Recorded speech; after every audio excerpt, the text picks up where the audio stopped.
في ناس لما بتموت بتسيب وراها حكايات كتير، والراجل اللي هتكلم عنه النهاردة ما ماتش مرة واحدة، ده مات مرتين، ولحد وقتنا هذا محدش يعرف الجثة راحت فين.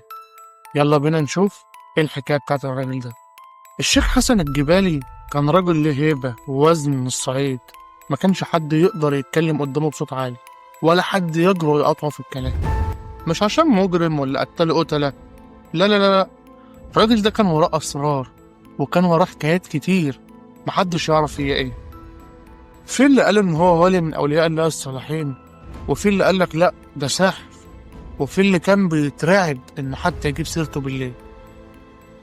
كان بيختفي في الجبل بالساعات، ويغيب باليومين تلاتة، ويرجع يقول عن حاجات لسه ما حصلتش وكانت بتحصل فعلا بالحرب. الشيخ حسن كان دايما اللي تعبان كان بيروح له، يا دوب كان يحط ايده عليه كان يقوم في ساعتها زي الفل. الناس حتى كانت بتسيب قدام بيته دهب وفلوس من غير ما يطلب، وحتى من غير ما يلمسها. وفي يوم الدنيا كانت هادية والجو طبيعي، لكن الجبل كان بيزعق صوت كأن الأرض بتتشق، وبيت الشيخ حسن طالع منه دخان. دخلوا عليه لقوا مرمي على الأرض جثة هامدة، الشيخ حسن كان ميت.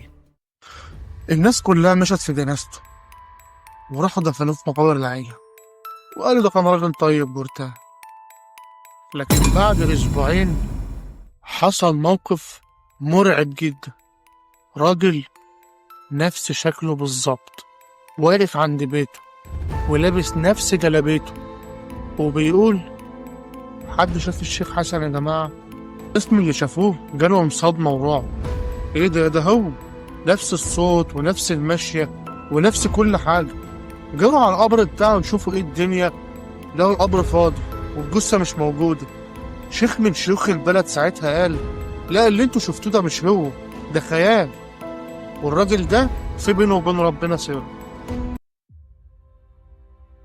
ومن ساعتها، من يوم ما مات في نفس الميعاد، ناس بتقسم انها شافته عند الجبل وساب ورا منه ريحة مسك وعنبر، وبصوت خفيف بيسمعوه: انا لسه ما رجعت. فلو قابلته في يوم من الايام اوعى تسأله انت رايح فين، اسأله انت جاي ليه، وساعتها هتفتكر كلامي ان احيانا في ناس بتموت ما بتكونش دي نهاية الحكاية، ممكن تبقى بدايتها.